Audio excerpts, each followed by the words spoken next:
This morning, I am delighted to welcome and introduce Peter Sorckoff.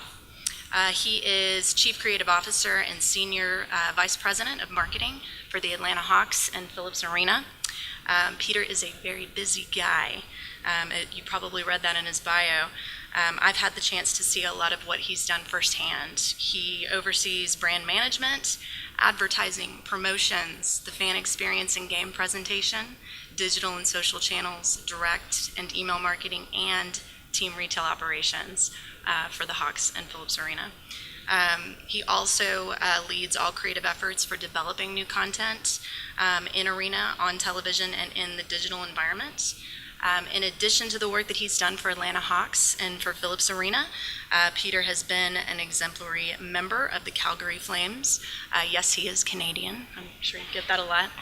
And the Atlanta Thrashers organization, which I'm really sad to have seen is gone now. So today, we will hear about the rejuvenation of the Atlanta Hawks basketball club. The NBA team has recently rebuilt its business around the premise of emotional connectedness. Peter will take us through the journey of refocusing the brand, its story, and a new visual identity. So, Peter Sorckoff.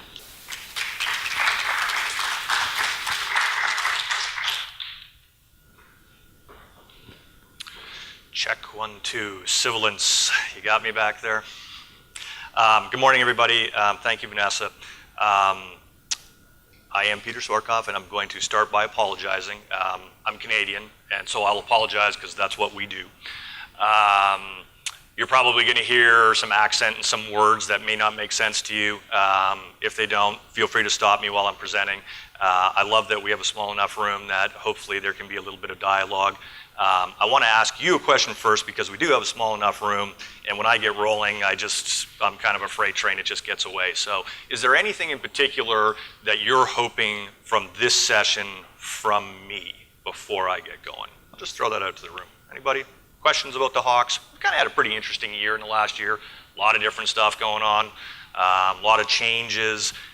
Been in the media a lot for a lot of different reasons, some not so good, some really, really good. So nothing from the room? Okay, great. I'm just going to start moving through things. I'll give you a couple of insights into my background, which will hopefully inform a little bit more of what you're going to hear from me, and give you a sense for the lens that I look through in the world that I see. I grew up in sports marketing on the production side. I'm actually a producer by trade. So most of what I produced was live event. And in live event, you're always very, very focused on how the audience is feeling and how they are ingesting the event that's happening in front of them. And then I always sort of use the analogy of you're a little bit of a conductor in front of an orchestra. You have a variety of different instruments or tools to be able to move them or raise them up and down to try to heighten how people are feeling at a certain time during a live event. And so there's one piece of sheet music that everybody is playing off of, but a conductor can change the tempo and the speed and as well as the volume of the orchestra. And so it's really kind of a fun job, but at the end of the day, the best producers in live event are intuitively connected to their audience, and that's how they're making changes and adjustments. Prior to getting into sports, I was actually a therapist. For the first 5 years of my career, I worked with drug-addicted and alcoholic adolescents. And so it gave me a really, really interesting insight into people very, very early in my professional career. And what I learned was how people are motivated and what triggers people and what basically moves and makes people think, feel, and act in certain ways. So I think it really inadvertently set the stage for my next move into production, which honestly set the stage for what I do now. So let's talk about the Hawks a little bit. The Hawks, when I got here in 1999, were in the middle of a very, very bad dry spout. I came down for hockey. I was recruited to come down to work for the Thrashers, which was terrific because I'd been working in hockey previously. We were new and shiny and different, and we had this brand new building, and the Hawks had been here for a long time, and they had faded, and nobody really cared about them. And at Turner, we were kind of like siblings, and there was rivalry between the two of us. So we used to sort of snicker a little bit at the Hawks' demise. Little did I know then that I would face the same thing with the Thrashers a few years later. Careful what you wish for, right? So in 1999, we got underway, and then in 2004, Turner started spinning off non-core assets, and one of their non-core assets was their sports teams. So the Hawks, Thrashers, and Phillips Arena were sold to a new ownership group. And at that point, they said, hey, we really like what you've done with the Thrashers. Can you bring some of that to the Hawks? And so I started dealing with both brands at the same time. And it was really my welcome to the NBA moment, because as a Canadian and having lived in Europe for a while, basketball was never really in my purview. So I had kind of a lot to learn about the nuances of the sport and, frankly, the audience that enjoyed the sport. My first season with the Hawks, we won 13 games. We played 82. We won 13. It's a really, really rough way to come into any organization when you have that kind of losing, whether you're a sports team or otherwise. It's tough to get up in the morning when you look at the schedule and you've already put an L in it and you haven't played the game, right? It's tough to stay motivated, keep people motivated, and frankly, it's tough to keep people interested in your product. So good things started to happen. After that horrible year, we got some other players. Long story short, we end up with about 5 years in a row of playoff success. And the business was growing, but it really wasn't growing at the same rate as the team was growing on the floor. And there was a lot of pressure and duress that came with that. Like, hey, the team is winning, why aren't people coming? Why aren't people buying more stuff? And we sort of flailed around a little bit trying to answer that question, but it was really this point of inflection for me, because I had never seen this before in the work that I had done, a winning product and then a consistently winning product where people were just frankly disinterested. And so it really sort of left us with this question. And the question was, basically, why are we lagging on the business side behind all of this success that we're seeing on the basketball side? And it was very, very perplexing, and nobody seemed to have an answer to this. And then I started to look at sales numbers. And as a creative, usually data and numbers are not my big thing. It's great that it is for other people, and I know that there are great insights to come from it. But I was so perplexed by what we were dealing with, and I had used sort of all the tricks in my bag, and nothing was really sort of moving the needle. So I started doing a deeper dive. And in our sales reports, this is what stuck out to me. We were top 3 in individual ticket sales in the NBA.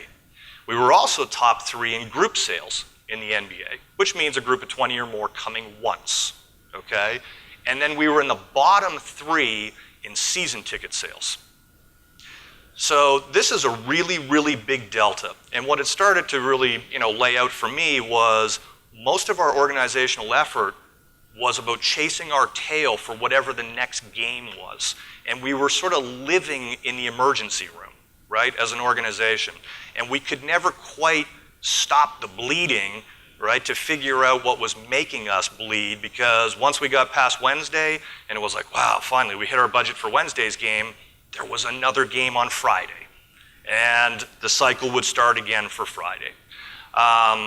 So from that, because I'm big on analogies and metaphors, I started calling us serial daters. And when I was trying to understand what our relationship was with our customer, I started equating it to a mono relationship with another human being, and this whole idea that people liked dating us. They would come once because we were fun once, but we were definitely not the marrying kind, right? I'll let you fill in your own gaps and paint your own picture and retrace your own history and go back to college, or for those of you who are in college. You can add some color to this.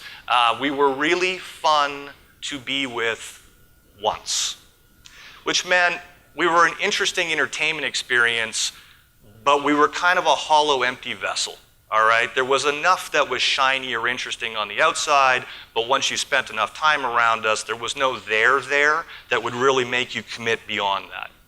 So, okay, Shazam, I have this moment. I don't know, is Shazam only Canadian? Because every time I put this slide up, everybody looks at me very, very perplexed, and I'm starting to think he was only a Canadian superhero. I started raising and socializing this question inside of our organization. Do we have a brand problem? Because I know that nobody invests in something that you don't trust or you don't understand.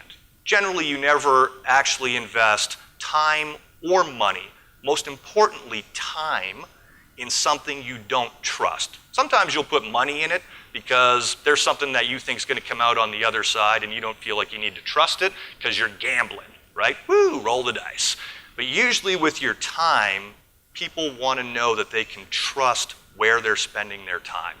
So this started this broader conversation. I got to tell you, this did not go over particularly well in our organization at that time because we were very, very sales-centric organization, okay? If you go back to my analogy about the emergency room, when you live in triage like that and you're constantly trying to sell an individual ticket, it actually starts to take over the persona of the organization. And it also starts to take over all the priorities of the organization. So when I started to backtrack further and we started to dig in and start talking to some other people in the organization, I realized that we had somehow morphed, prior to my time, into this space where everything was about a transaction, okay? So I'm going to go back to my relationship metaphor again. We're fun once. We're not the marrying kind. We're very transactional. And then I started taking the analogy one step further because I like to agitate people and I like to stir it up because I'm Canadian and that's kind of what we do too. But we do it in a very polite way. And then we say sorry after. And I started using the whole prostitution analogy. And that didn't go over very well, but I, at that point, was really trying to get people's attention inside of our organization. And it was this idea that you have something I want, I have something you want. I'm willing to pay for it once, and basically we're not going to connect again until I have more money. It's just kind of that simple, right? By the way, this has been happening for thousands and thousands of years, even though it's a jarring analogy to use today.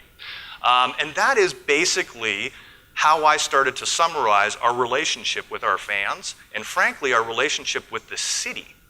Everything was predicated on a cash transaction. And what didn't sit right with me is that the strength of sports is not transactional, okay? Everything that we were approaching our business with was predicated on logic and predicated on the idea that if I give you a value proposition, X for Y, then that's essentially the basis of our relationship. We go through this transaction. When there's more X, there's more Y. When there's no Y, X goes away. And if that was the case, then we were using a series of manipulations to basically increase that value proposition because not everybody wanted our X anymore. Does that make sense? This is Georgia Tech, so I'm trying to sound smarter than I actually am. So, okay, how do we flip that around? Because what I believe the strength of sports is actually emotion, okay? If you think about it, and again, this is a little bit of secret sauce for some of you, so I'll probably deny I ever actually said this up here, although I'm sure I'm being recorded. And the secret sauce is the product is free. The product is free.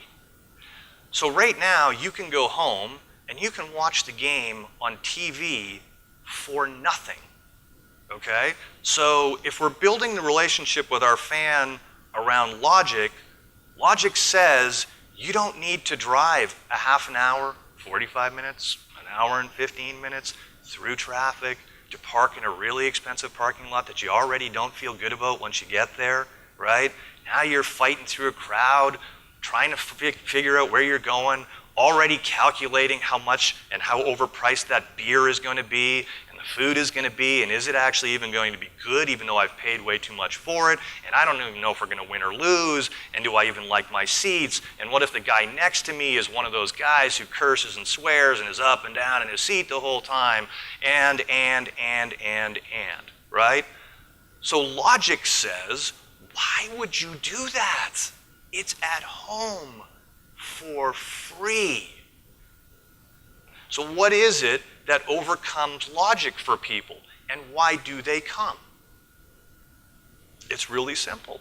It's their emotional connectedness and what they're going to get out of being at that event emotionally that supersedes all the negative and all the barriers that logic tells you you should not do this, but you do it anyways, right? And some of that in a very digital age in which, you know, we all have to live, because that's the reality, and I believe it's only going to become more and more of that.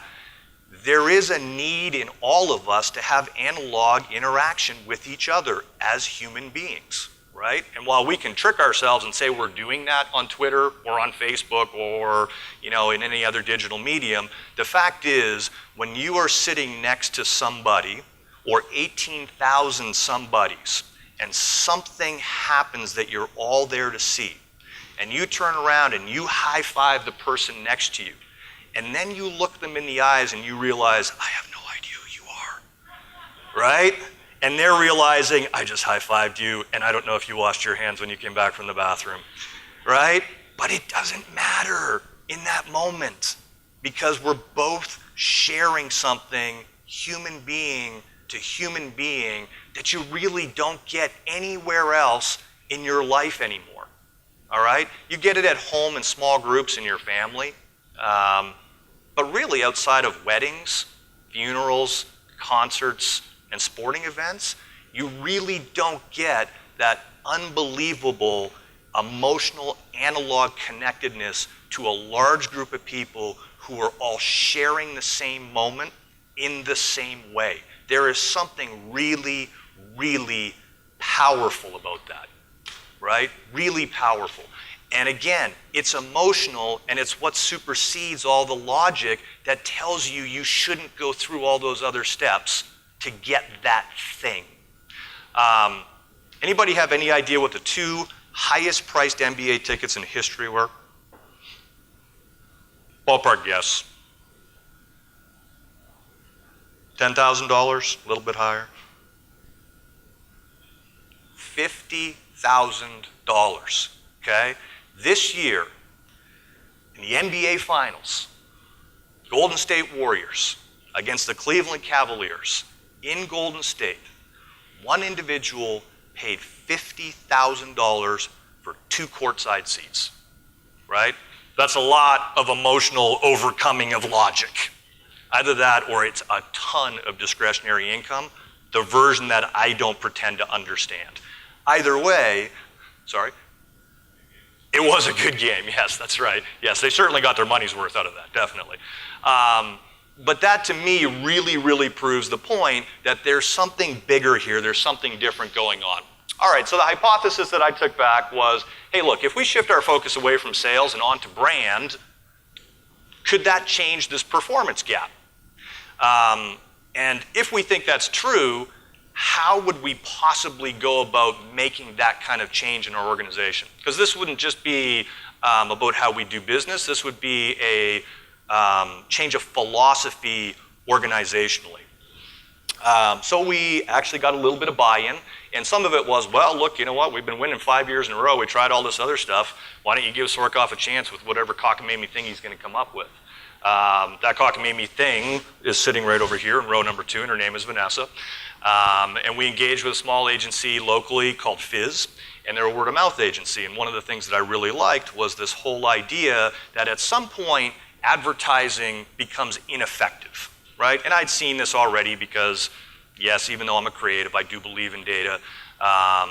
And I track all of our advertising very, very closely. And so I could actually see what its effectiveness was. I could see direct attribution models, which told me when we did this, did we sell that? And our fractional attribution models, blah, blah, blah, blah, blah.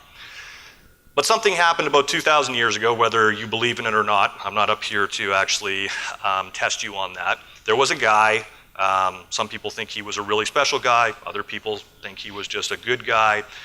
He had a really, really big idea, right? Really big idea.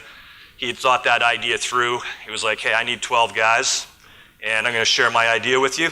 I'm going to tell you how it works. I need you to fan out, tell a whole bunch of other people about this really big idea I have, right? 2,000 years later, it's Christianity. Again, I'm not here to check whether or not you believe in it or not. I'm just saying word of mouth works, and it's been around for a really, really long time. And it works because it's how we work.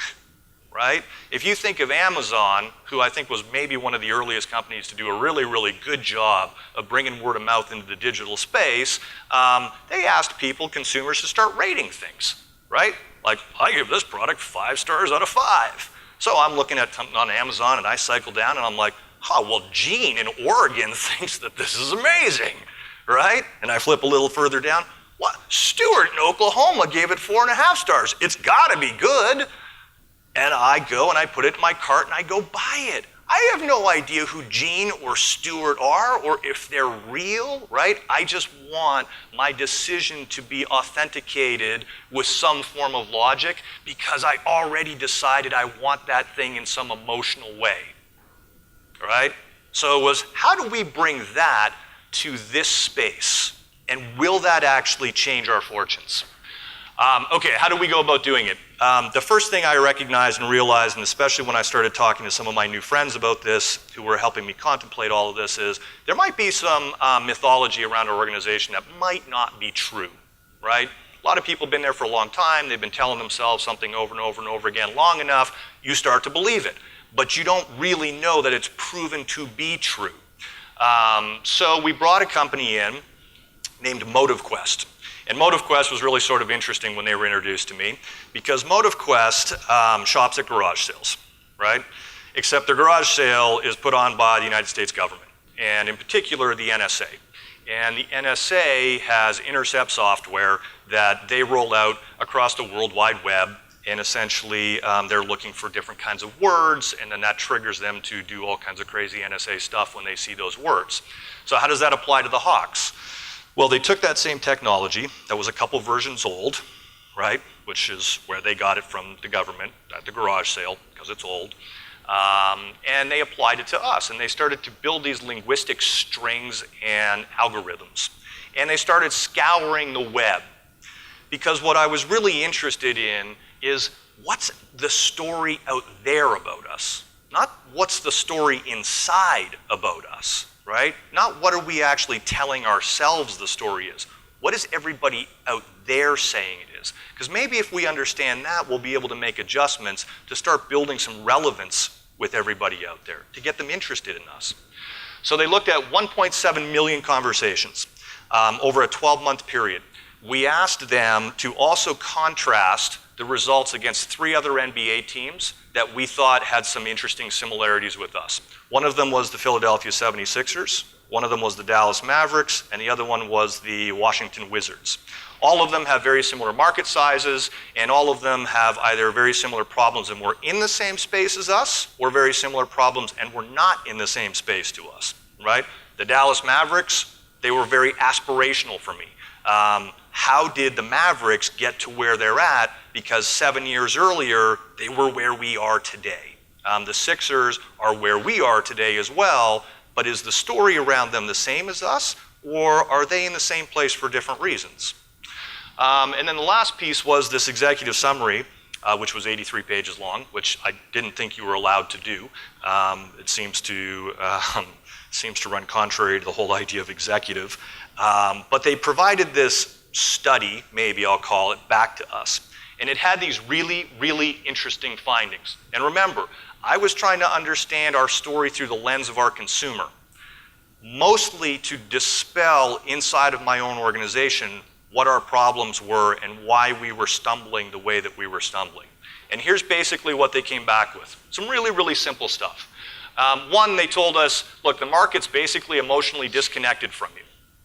So that was sort of interesting. Well, what exactly does that mean? The market is emotionally disconnected. And they said, well, let us give you a couple pull quotes that we found. Here's the first one. And I'm going to read this one. I'm not going to read the other two just because it's fun to read. My rule of thumb is don't ever get your hope up with the Hawks. Best to watch them as you would an Australian rules football game. Curiosity and confusion, but no emotion. Okay? The question was, what is the story about the Hawks in the marketplace? Not what do we think it is, what is it? The next one. People not interested in the Hawks, can't relate to them. They never live up to their potential. Right? These are pretty negative things. A lot of different themes going on here. The next one. Tired of getting disappointed. I'm going to go back to my relationship analogy. Mono a mono, person to person, okay? If you started to personify us as an organization, and this is what other people, go back to word of mouth, this is what other people are saying about you. This is not somebody you want to be friends with. This is not somebody you want to spend time with. And this is certainly not somebody that you want to trust. So this was kind of gripping. Finding number 2. This is the one that blew me away more than anyone else. Okay, remember I'm Canadian, and I really didn't come to basketball until 1999. I knew who Neek was, so I see some of you looking at me. I knew who Neek was, but I thought, there's no way that this could possibly be true. That 30 years later, 25 years after this guy got traded, people are still pissed off about this? And they absolutely were. And some still are, right? And there you have it. But when we started digging deeper, I started to get, again, more insight on this. It wasn't just that he was traded. It was how he was traded. Where did he get sent? To the Clippers. Oh my God, that's like the Siberia of the NBA, right? You took your favorite son who lifted a city, and then when he started running out of gas a little bit, you sent him to the gulag to die in obscurity. That's what you did to him. Is that what friends do? Right? Is that somebody you want to trust? Is that somebody who you want to be connected with? Is that somebody who you want to spend time with? Because even worse, right? You're finally about to break that glass ceiling of complexity to get to the Eastern Conference Finals. Boop, boop-be-doo. You trade your best player to the worst place in the NBA. If you'll treat him like that, what will you do to me? Right? That's the underlying statement. If you will treat that guy like that, what does that say about how you will treat me? The other thing that came out really clear was people were frustrated that we never replaced him. There was nobody who could ever even begin to fill the shoes of what Neek did for this organization. Okay, the next finding.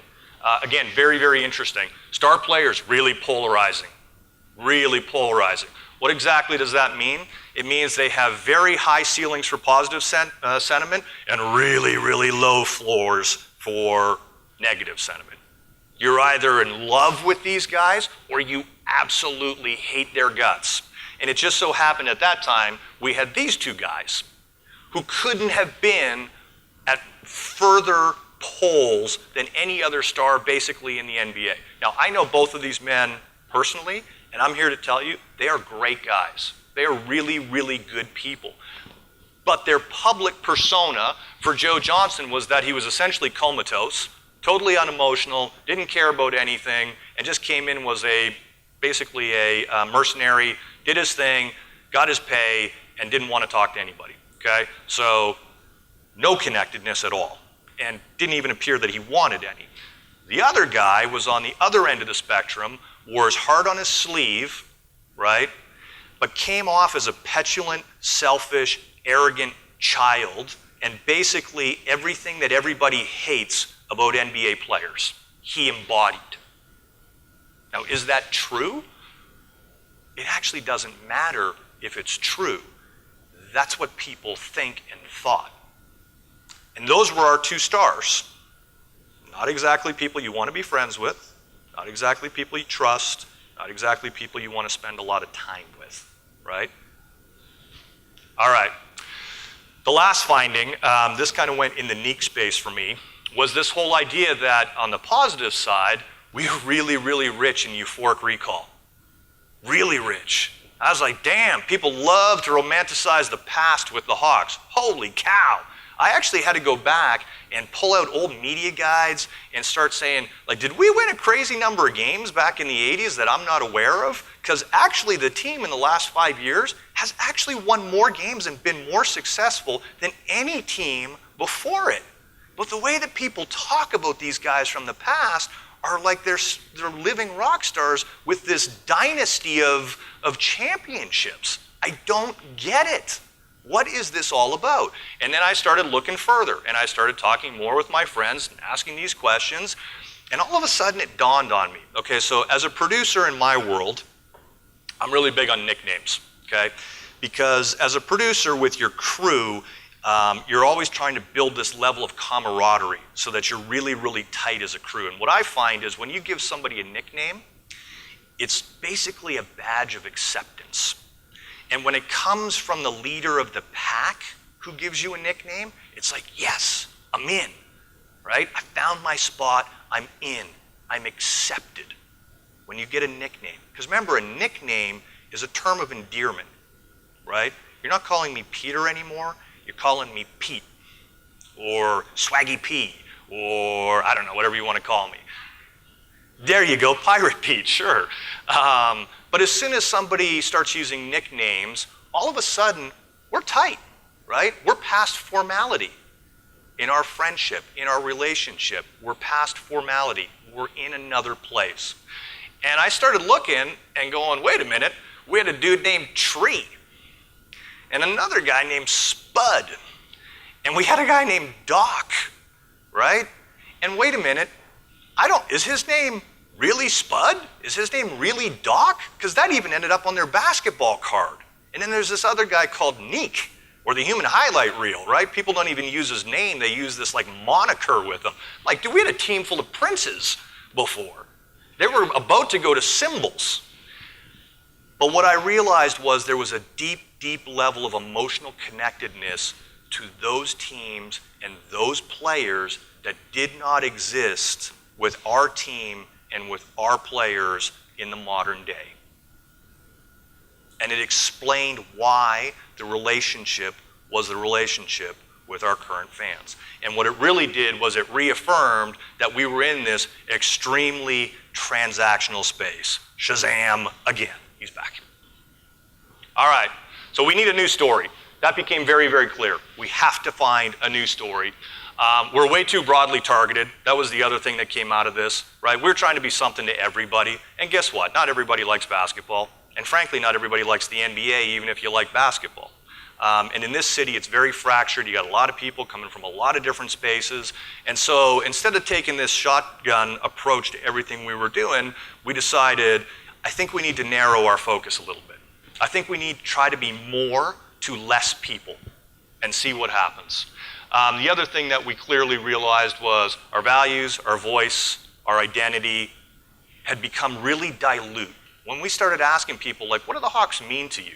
I don't know. Is that a trick question? Right? What do they mean to the city? Is that a trick question too? I don't know. I don't know that, is this like an economic, an economic feasibility study or something like that? Or, no, like, what do they mean to the city? Well, they don't mean anything to the city. Oh, okay. Well, do you like their uniforms? I don't know, sort of. I mean, they're not terrible. I didn't ask that. Do you like them? Well, I don't know, I guess, right? So we had become this nice thing. Not necessarily good, not necessarily bad, and more importantly, we had become essentially irrelevant. The issue for us was not actually awareness. Everybody knew we existed. Nobody really cared that we existed. That was really what the problem was. All right, so how do we go about solving that? I don't think this is particularly rocket science. First thing we wanted to do was focus the audience. Second thing, define our values, commit to a new persona and a voice. That's tricky, because not everybody in the organization likes doing that, because they all have an opinion on what that voice and persona should be. Build relevance, drive demand with buzz and with authenticity, right? And that's a really, really important word for me, and one that I pound my staff daily with. Because if we're trying to get to a new relationship with our fans, it's got to be predicated on trust. If you believe everything that I said previously. And then the last piece of that is, if you have trust, then you can actually connect emotionally with people. And when you're connected emotionally, you don't have to worry about logic, which means you shouldn't really have to worry about selling tickets, right? The transactional piece takes a back seat. Okay, so we looked at our audience and we said, after a lot of study, we think we need to think like a 30-year-old.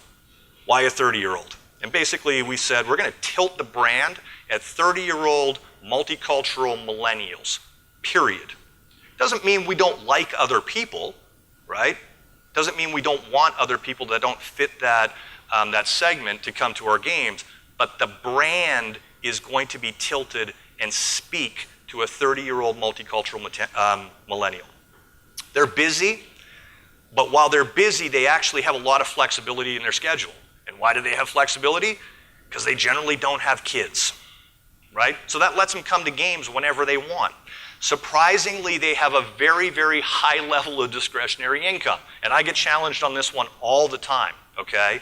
I will tell you, as a 44-year-old male with 3 children and a wife to support, that a lot of 30-year-olds I know have more discretionary income 15 years before me in their career because they don't have 3 kids and a wife to support. And they also don't have to ask when they want to go do something. They just go do it, right? Hey, how much money is in the checking account? Because I think I was going to, oh, no, I wasn't actually going to do that. I was thinking next payday I would do that, right? That doesn't exist when you're 30. You don't have to ask those questions. So surprisingly, a lot of discretionary income. The other interesting thing, they're in this kind of tweener space, right? They're like 12-year-olds, except older. They're not quite grown up, so they like to still do crazy stuff and they value experiences, but at the same time, they're grown up enough and they've been in their jobs that they have money to go and do things. Really, really interesting. So that's who we wanted to focus on. The multicultural side of it, again, being a Canadian coming to Atlanta, I gotta tell you, I walked into the city and I was like, whoa, there's a lot of stuff going on here. There's a lot of history, there's a lot of fracture, there's a lot of people with a lot of different viewpoints. But when we really started breaking it down, if you see on the left, by age, 18 to 34-year-olds, there's almost 1.3, almost 1.4 million of them in this city.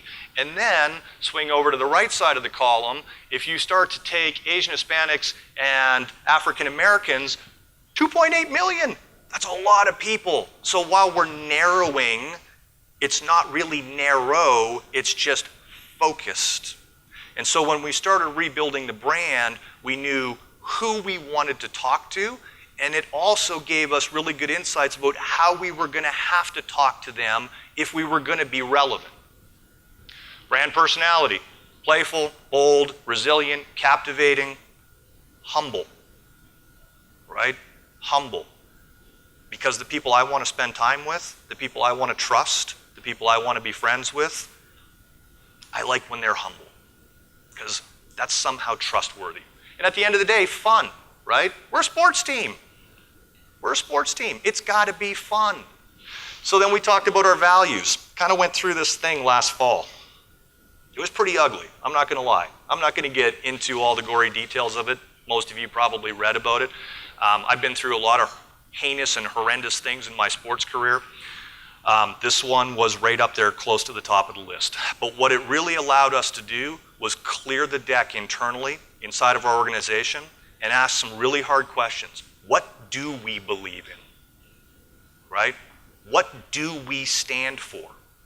And if it's this list over here, are we willing and ready every day to go out and authenticate against that list so that it's believable?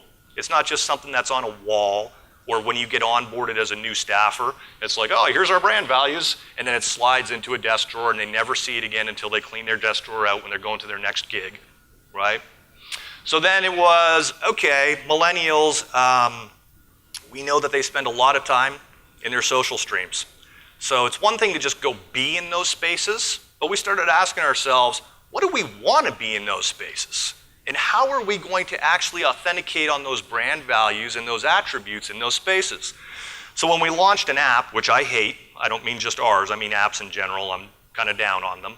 I said to my guys, let's not just put an app out there that does what every other app does. Because if we're going to do that, people should probably just download the ESPN app instead of the Hawks one, right? It's going to be better. They have a lot more resources. What are we going to do that's going to make ours special and speak to this particular audience? So we built the first ever customized sports emoji keyboard. And we rolled it out, and it was a fantastic hit, right? Again, understand your audience and speak to them genuinely. The next one, we put playlists together when we do specific announcements. Song lists. It's a silly little thing, but one thing we know about millennials, they love music, right? So how can we be clever in that space as we're announcing news about who we are? The next one, Twitter. Probably the heartbeat of our social interaction with our fans. Because it's so real time, because you can almost be a real person on Twitter. This really interesting thing started happening in January of last year. It's probably never going to happen in my career again, but I got to live through it once. We won 19 games in a row. And so what we started doing is, if you looked at where it's Atlanta Hawks is spelt on our Twitter icon, you're only allowed a certain number of characters. Does anybody know how many? So we started adding an extra W in Hawks every time we won a game in a row. So we won 2 in a row, so it was HAWWKS. Then we won 3 in a row and it was like, hey, this is fun, right? HAWWWKS. And then we won like 14 in a row and it was HAWWWWW. And then we reached 18 in a row and we ran out of characters. So we called Twitter and we said, hey, can you help us with this? Can you, like, I don't know, give us more characters? So if we win our 19th in a row, what we didn't know is we had become so relevant in this space, and this had become such a news story that ESPN and SI and CBS Sports and everybody else started writing the story, what will the Hawks do on their Twitter page if they win 19 games in a row? And then Twitter called us back, and they actually gave us some suggestions. And they said, why don't you put one more W in, and the S from Hawks can sit outside of your icon. And we thought, holy cow, that's brilliant. Thank you, Twitter. And guess what? We won a 19th game in a row, and then we changed our icon again, and again, it became a national story, right? Because it was fun, and it was true to who we were trying to be, and we had been emulating that voice all season long. And so when the right confluence of events came together, it was real for us. It was true. Social media on the court. So we also brought in this really interesting thing called 3D video court map, or video mapping. And basically it's 8 projectors in the rafters, and they're synchronized, they lay over top of each other, and they create 3-dimensional video that covers the entire floor. So that's actually TI who's out there performing, because we started bringing artists in to perform at our games, artists who were Atlantans, because we're all about being true to the city and celebrating the talent and people of this city, and connecting ourselves with them and connecting them with us. And what you see here, sort of fun, we actually asked fans through social media, because Tip always does this, he's got his little salute that he does. So we said, hey, show us your best TI salute and use this hashtag, and we're gonna pull all your photos from our social feeds, and then we're gonna dump them into a separate piece of software that's actually going to put them on a floor at a Hawks game. So watch the game if you're there, or watch it on television, and you might see yourself doing your best TI salute, right? Monster success. And then it became a thing that we had to start doing every game at halftime, because when we stopped, people started asking us through our social feed, hey, how come you guys aren't doing that anymore? I didn't get to see myself with TI, but I watch games all the time. Can't you do that again? Right? True, authentic, real, connected. We also did this little thing called Swipe Right Night. Anybody here on Tinder? It's okay, I'm not judgy. You're freaked out by my earlier analogies? Okay, I'm on Tinder. Really interesting conversation with my wife. I literally went home and told her, look, you're gonna see this thing on my phone, or you're not going to, but somebody might see me who's one of your friends, who's, I don't know, divorced or something, so I just need to explain to you how this thing works, because I'm going to do a thing with this thing. And so Swipe Right Night was, again, very, very risque, right? It didn't seem that risky to me, but to the NBA, it seemed really risky. So we didn't ask them, we just kind of did it. And the whole idea was, when I talked to Tinder, because I realized, look, this is an app that is totally ubiquitous with human beings in general, whether you want to admit it or not. And no, I'm not going to ask you to put your hands up, right? But there's a lot of people on Tinder, a ton of people. And when I went to Tinder and said, hey, I have this idea, what do you guys think of X, Y, and Z? They said, Peter, we're not a dating site. And I started laughing because I actually thought they were kidding, right? And they were like, yeah, no, really, we're not a dating site. And I was like, okay, great, what are you? And they said, we're the quickest and easiest way to meet like-minded people in proximity. And I was like, oh, right, that's totally not a dating site. So we positioned it a little bit differently, and we invited fans to come down and connect with other fans during the game using a piece of technology or a piece of software that, frankly, they're using in their everyday life all over the place, all the time, to meet other like-minded people in proximity, right? It turned out to be a monster success. The third-party earned media valuation against this one particular event was over $11 million. I spent $7,600 promoting this on Facebook the night before because we just wanted to see how it would resonate.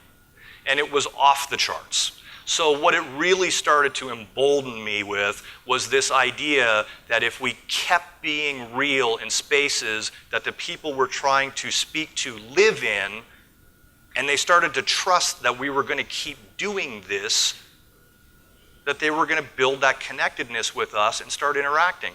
I will tell you, this was, I want to say, a Monday night game against the Memphis Grizzlies with almost no promotion behind it, okay?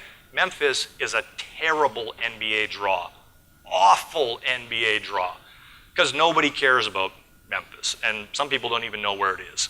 And we sold 3,200 tickets, just under 3,200 tickets, between the night before at about 7 o'clock when that Facebook advertising hit and the day of the event, because the idea went wildfire, not because it was advertised, because it was word of mouth and because it was believable. You may have seen we did this little thing with Ashley Madison about a couple weeks, 3 weeks ago. Also sort of risky, right? Actually really, really risky. And I will tell you, on Swipe Right night, I went to sleep that night like really fast. It was easy. Ashley Madison, the night before that one, I didn't fall asleep quite as quickly, right? There's some really, really serious and sensitive things, and a lot of people were hurt with Ashley Madison. And we knew that, but when we thought about it and talked about it, it fit our voice. And we stopped thinking about it like white 44-year-old males and started thinking about it like 30-year-old multicultural millennials. And then it wasn't quite as serious, right? Because it was mostly 44-year-old white males who got hurt in the scandal, not 30-year-old multicultural millennials. They didn't get hurt on Ashley Madison. It was guys like me who did. So my fear was about me, not actually about our audience, which is why we went ahead and did it. Again, turned into a monster success for us. We actually sold all kinds of tickets through it. But my favorite quote about this particular promotion came from the Bleacher Report.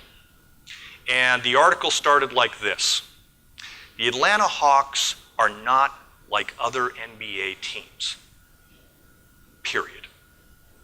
And then there was 2 returns, and they went into the body of their story, right? Success, success, right? A year later, it's working. The story has changed. The media is now telling our story the way we're hoping it will be told, rather than everybody else telling our story the way they see it, which was always really, really negative previously. Okay, very quickly, because I know we're running out of time. Visual identity. It became time to start addressing how we looked, right? We kind of got the persona down pat. We sort of got the voice down pat. Still a work in progress, but we really liked how things were going. If you go back to those slides about romanticizing the past and all that stored up euphoric recall, I also started looking at all our marks at that time and really studying why we wore the uniforms we did and why we looked the way that we did over the course of the franchise. And one of the things I realized was, holy cow, people love this Pac-Man logo. It's crazy, right? This one image was actually the symbol for all of that pent up, stored up euphoric call and romanticizing. As soon as people saw that image, it triggered all of that in them. So all of a sudden, it became really clear, we need to bring that thing back, right? Because everybody loves it, and they love what it represents, and they love what it reminds them of. So we gotta bring it back. So we did, and I spent a lot of time, way too much time, debating, should I just bring the old one back? Should we tweak it? Should we change it? How do we do this? We made very, very small changes. We tilted his head down 12 degrees. We put a little clef in his beak. There's a feather on the back of his neck, and there's a brow above his eye. There's a lot of people who actually look at it and they just think it's the old one, but there's a lot of people who recognize the new one. And so while we wanted to honor the past, we also wanted this mark to look forward to our future. That's why we changed it the way we did. We brought the pack back. It was a huge success. Our retail numbers literally doubled overnight. Doubled overnight. Then we redesigned our uniforms. Anybody watch the game last night against Cleveland? Anybody? Nice. The uniforms are very polarizing, really polarizing, which makes me so happy because they were made for one group of people, right? Anybody want to guess on who that group of people was? 30-year-old multicultural millennials. That's who the uniforms are for, not 44-year-old white guys like me. That's not who they're for, right? And one of the things that I've learned over my time in my career is that old people love to be where young people are. They love, love, love them some young people, right? So when you're 30, you want to be where all the 20-year-olds are. When you're 40, you want to be where all the 30-year-olds are, et cetera, et cetera, et cetera. So we knew that we wanted to make a statement with our visual identity that would really, really authenticate who the brand was pointed at. And we also did 5 things that had never been done in the NBA before, because remember, one of those brand attributes was innovation. And so we needed to really prove that out to tell people, we're not just saying we're innovative, we're actually breaking new ground with how we look. The one thing we did is we added the pattern on the top of the uniform. The short's asymmetrical. I would say that we're the first time that happened, but actually we weren't. The first time an asymmetrical short was used was in 1970 when the Hawks did it with their lime green and royal blue uniform. So the asymmetrical short was actually a throwback to the 1970 Hawks. What's interesting about that is when I researched why that uniform was built the way it was and those colors were done the way they were, it was because the team for the first 2 years in market had been wearing the same uniforms they wore in St. Louis. And so finally in 1970, they said, hey, we want to make a statement. We're Atlanta's team. So we're going crazy lime green. And here we were in 2015 saying, hey, wait, we used to be Atlanta's team and then we got lost. We want to be Atlanta's team again. And so the Volt Green was about also paying homage backwards to the past. Asymmetrical short, same thing. The mix and match tops and bottoms, never been done in NBA history before. And then finally socks, right? The NBA makes you wear white socks or black socks. And I would call all the time and say, hey, I'm pissed off. My uniforms are navy blue. Nobody wears black socks with navy blue pants. What the hell? This is stupid. Sorry, we only do black socks. So when my time came, I said, okay, we're changing socks. The league said, sorry, you can't do that. I said, well, I can't see anything in the rules that tells me I can. So we actually made socks, and the NBA liked it so much that now they're making them for 29 other teams, right? And again, while that was extremely frustrating to me for a lot of different reasons, what it really told me was the Hawks inside of our own league now are positioned as leaders. We have changed the paradigm and the viewpoint even in our own league now with who we are and what we represent, and ultimately that shines back on the city and the people of the city, something they can be proud of. We changed the court. Some of you came to open practice, maybe you've seen it. If you haven't, we have a preseason game pretty soon, you can come down and see it. Same elements from the visual identity made it onto the floor. And so ultimately, at the end of the day, when we sum all of this up, all of this change, all of this angst, all of this massive change in philosophy, what did it actually total up to? TV ratings, up 120%. I could dig in deeper and tell you that with 18 to 34-year-olds on our broadcast, we're actually up over 400%. It's clearly resonating with the audience. Instagram, up almost 400%, Twitter, up 65%, Facebook, 40+%, retail, over 100%. This was before we launched the new visual identity. This was just bringing Pac-Man back, and that was it. Attendance up 22%, and I'll save the best one for last, the one that was that point of inflection for me, right? Why aren't we the marrying type? Why do people only want to go on one date with us, right? Season ticket sales up over 500% in 1 year. Trust and emotional connectedness, narrow audience, somebody you want to spend time with, which means somebody you want to spend your money with. Thank you very much.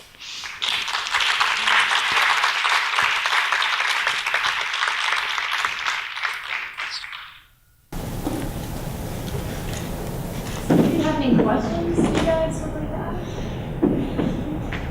One question. The question is, what is the difference between the previous owners and the new owner, Tony? That's a really good question. There is a myriad of different differences between the two of them. I think, to be really honest with you, not to get too deep into this, the previous ownership group was put together very, very quickly. They really didn't know each other. And there was basically a disagreement that started at the very beginning of that group over Joe Johnson and the signing of him. And Vanessa mentioned that we sold the Thrashers a few years ago. Unfortunately, what happened is you had an ownership group that became very litigious with each other.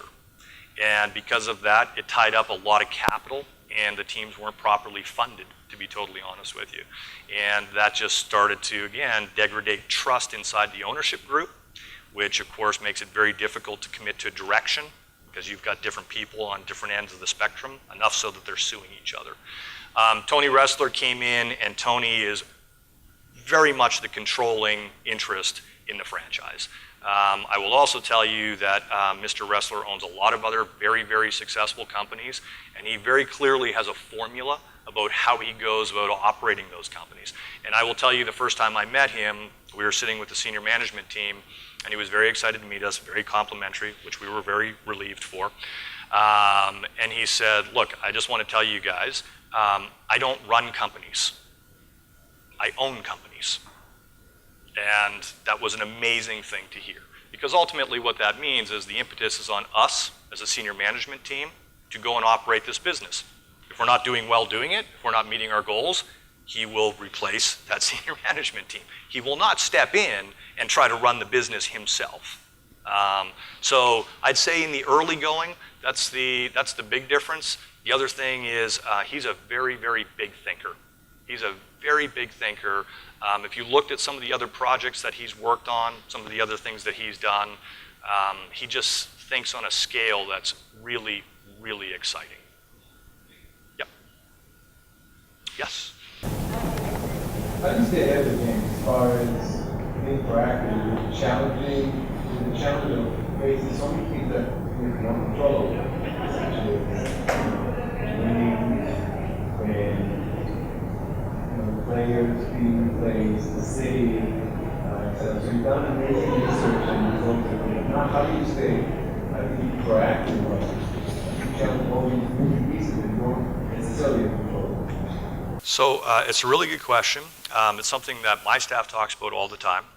And it really kind of comes back to, we're now a product of, good choices. And so when the model is there, there's something to go back to and say, okay, are we going to do another swipe right night? Yeah, we are. We're going to do swipe right 2.0. Do I expect that we're going to have the same results? No. But what I do know is I understand why the first swipe right night worked the way that it did.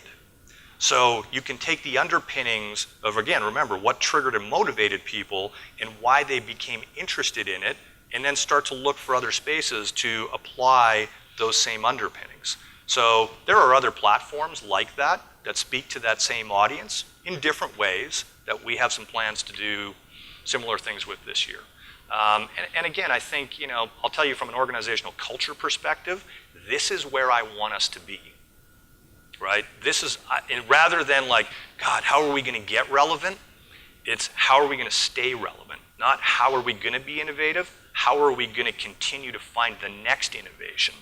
And so, I think that's more of an exciting position for people to come to work every day, and that's what they're tasked with versus the opposite.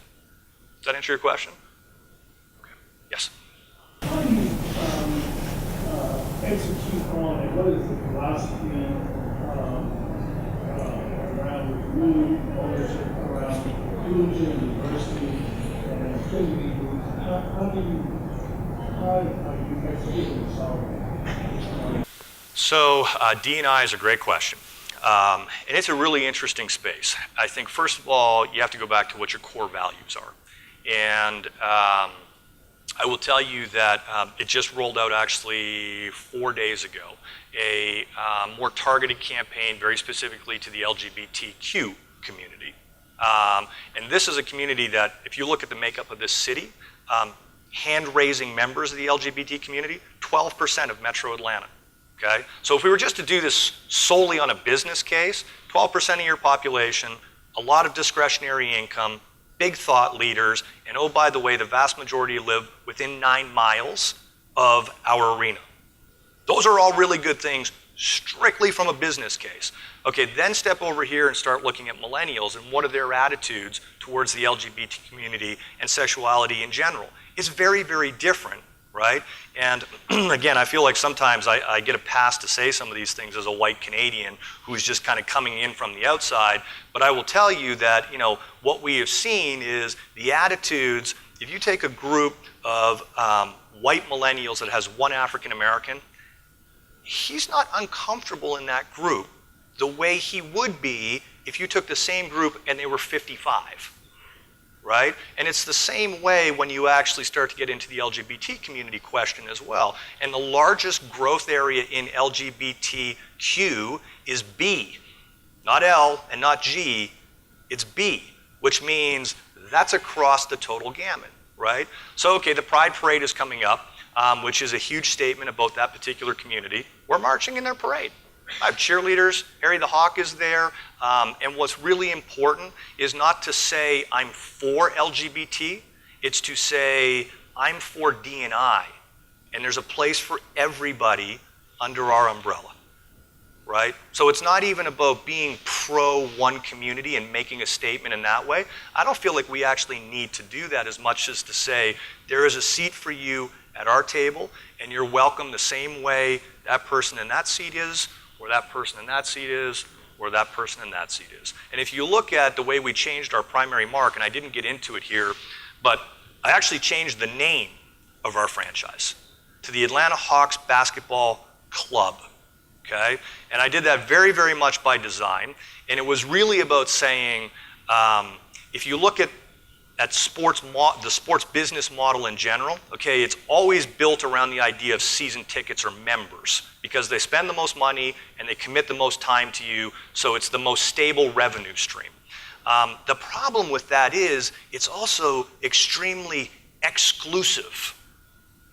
And so I can't change that business model. That just is what it is. But what I really wanted to do is make an overt statement to the rest of the city and frankly the world and say, okay, look, there's a way for you to be a part of this thing, to be a member of the club without having to be in the exclusive club, right? There's a seat for everybody. All you have to do is put your hand up and say, man, I dig the Hawks. Oh, you're part of the club. Come on in, right? Doesn't matter what your orientation is, doesn't matter what color you are, doesn't matter what your religious background is, there's a seat for everybody. So that's our approach to diversity and inclusion. Yes? You guys had a lot of success with revitalizing the brand. I'm wondering kind of 2 questions. One, how much of the success that we're looking at in the score sheet is based off of the team's performance last year?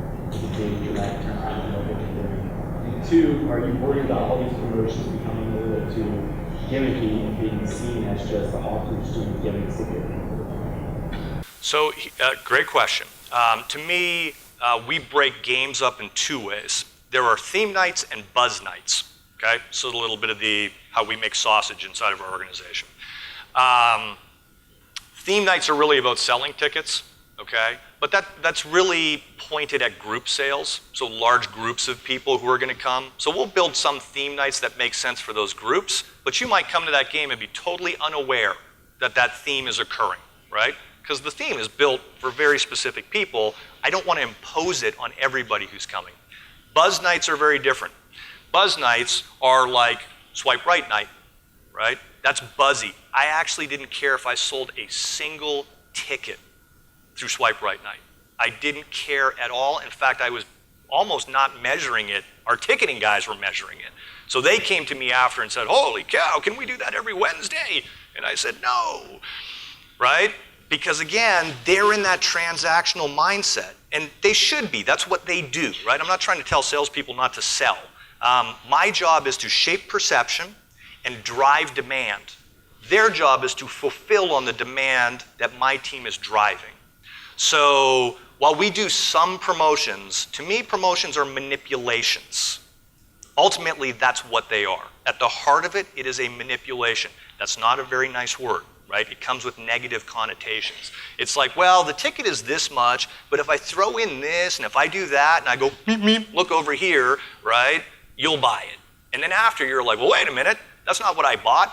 That's not the kind of relationship I want to have with you. So Buzz Night's very, very different. Buzz is about driving news and relevance. And if we're newsy enough and we're relevant enough, you'll feel good about paying full pop to come. You're not just going to keep flipping rocks over to find a discount somewhere. That's where we were previously.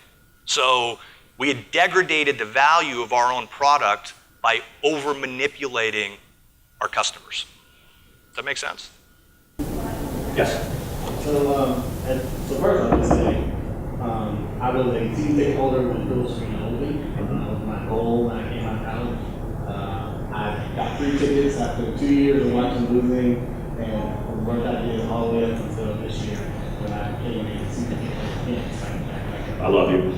So a lot of the work you've done has gotten me to the point of actually spending money with the office.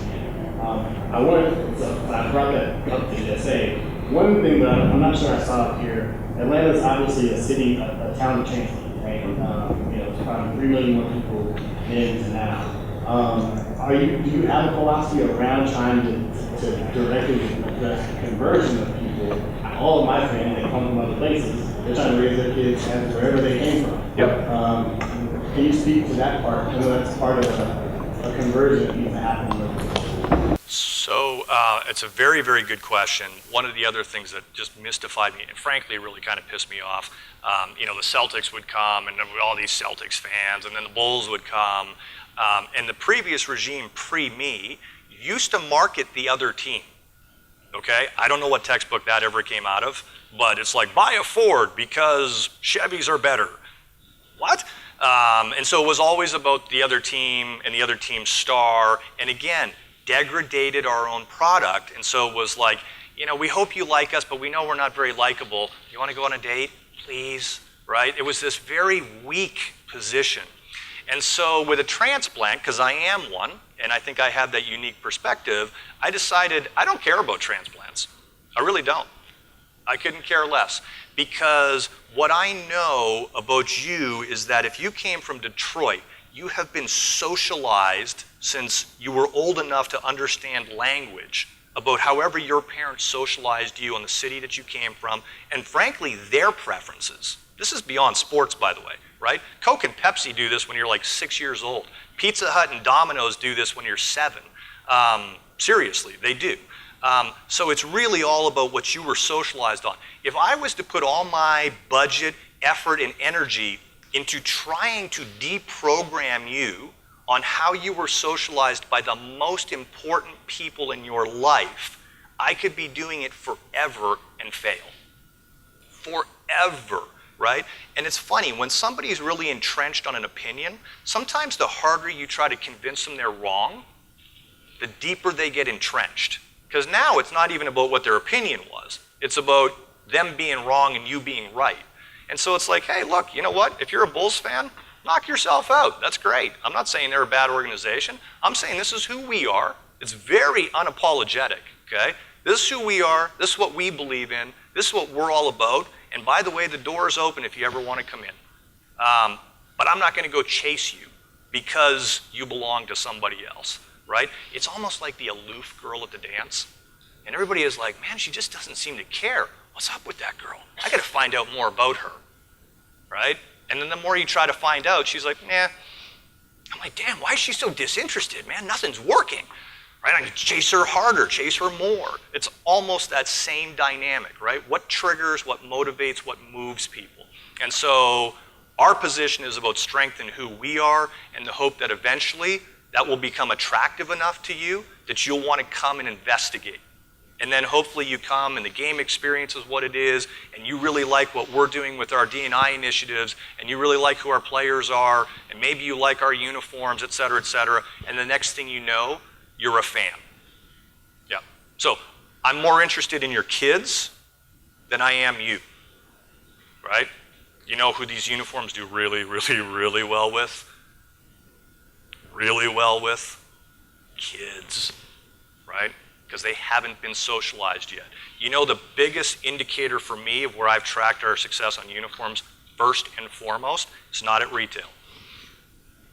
There's a really interesting medium out there that not a lot of businesses have insight to, but we're really fortunate because of what we are.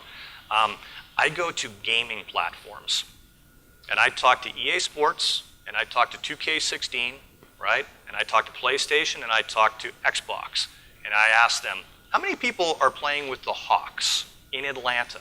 How many people are playing with the Hawks nationally? Oh, really? That's interesting. 9% of the people in Austin, Texas select the Hawks as their favorite team, right? Can you tell me how old they are? Oh, that's really interesting too, right? So I actually have a whole separate set of KPIs that tell me how this is resonating nationally, but hyper-local is really what I'm focused on to start saying, who is this really starting to trigger with? The other thing I know about parents, being one, is we're constantly trying to please our children, right? It's just, it comes with being a parent. So when my kid says, hey Dad, I want to go to a Georgia football game, and I'm like, babe, none of us went to Georgia. I don't even know where it is, right? Oh, Athens, okay. I'm going to a Georgia football game. I don't want to, but she does. I want her to be happy. So now, even though I have been socialized this way, it's my child who is now starting the re-socialization process because she's all in Atlanta. Really interesting phenomenon too. Yes? Do you guys have any plans for, even in the broad sense, the NBA, or doing more digital platforms to go international and broaden the reach and the retail opportunities? Yeah, we do. I'll be really honest with you. I don't feel like our work here locally is done. So my priority, this is a very hyper-local business, right? It's sort of interesting. It's kind of fascinating because we have the profile of being this very, very big brand. At the end of the day, look, I've got 270 full-time employees. Like, that's kind of a small business, actually, right? But with this profile internationally. And so we've got to be judicious about our resources. Dennis Schroeder is a really big deal in Germany, right? He's actually on the cover of 2K16 in Germany. He is the face of their version of Foot Locker in Germany. So there are absolutely opportunities in those spaces, but really, I'd like to have 15,000 members, and I'd like to have another 200,000 or 300,000 like hand raising, I'm a supporter of the Hawks, and you have all my information, and I come individually and I buy stuff here in Atlanta before I'm gonna really tilt our focus to find those new revenue streams outside of our hyper-local market. Yeah, but there are great opportunities out there. Yes. We have to set up for the next session, so if Peter's gonna stick around in a minute, so he can come over here and ask some questions. I wanna give him a big thank you, and also wanna tell you that our next session, major brainiacs, you don't want to miss it. Grab your lunch out there and come right back in here. It's going to start about. Thank you very much, everybody.